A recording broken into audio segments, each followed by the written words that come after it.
You see, after what happened at work, after the breakdown, I needed silence. Doctors told me, find a quiet place, and I did.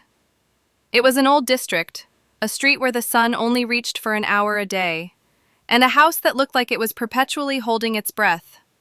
The top-floor apartment was cheap, suspiciously cheap. When I first stepped inside, I was hit by the smell of old wood and something else, something I couldn't quite name back then. It was empty. Not just devoid of furniture, but there was a kind of spiritual void, as if the space had forgotten that people once lived there. I told myself I'd find peace here. God, I was so wrong. The first night was quiet, too quiet. I lay on a mattress listening to the old house settle. Then I heard it, directly above me. Scrape. The sound of a heavy wooden chair being pushed across the floor. I froze. The landlord told me the apartment above was vacant. I kept listening. No footsteps. Just that one long, drawn-out creak. Then a silence followed that felt, suddenly, a little heavier. I tried to tell myself it was just old pipes, but deep down, I knew wood didn't sound like that. That was movement, with intent. By the third day, I saw it. I came home from the store and there were tracks on the hallway carpet. Wet, grayish prints of bare feet. They led from the door into the kitchen and then they just vanished. There were no prints leading back. I knelt down, but I didn't smell water. I smelled ozone, and with it, the scent of old paper. The smell of libraries where no one ever goes.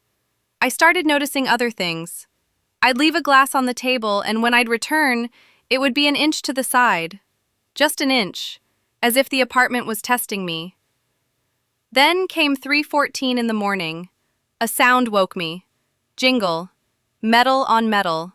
The unmistakable sound of keys being tossed onto the dresser. I jumped up, grabbed a knife, and rushed to the door. No one. The door was double locked, but there, in the dust, was a clear indentation of something small and heavy. Every night it repeated, exactly at 3:14. Jingle. The house had a memory, and that memory was coming alive. I took a voice recorder. I asked into the darkness, "Who are you? What do you want?" When I played it back, my heart stopped. There was no stranger's voice. There was only my own breathing. But then, between my questions, I heard it. A whisper. My own name. But it didn't sound like someone else. It sounded like my own voice, but saturated with such despair that I felt like vomiting. The bedroom door creaked open. He was standing there, a shadow in my own body. When the thing turned toward the moonlight, it had no face. There was only a rift, a black void. It wasn't a ghost from 100 years ago. It was a tear in time. The house wasn't repeating the past. It was showing me my own future. What stood there was me, only a few days older, shattered. "This is where it happened!" I screamed, but my voice sounded like it was coming from miles underground. That figure, my future self, reached out. The touch was cold, cold as liquid nitrogen. The entire apartment began to warp. All my memories happened at once. I was a prisoner in a loop. I wanted to scream, but the only sound that came out was that familiar jingle of keys on the dresser. I was the sound. I was the moved chair. I ran. I bolted down the stairs, out onto the street. I waited to see cars, people, light. But the street was empty. It was gray. No sun, no stars. I looked up at my window and saw myself, my past self, looking out with hope. I wanted to scream, "Run!" But all I could manage was to move a chair on the floor above him.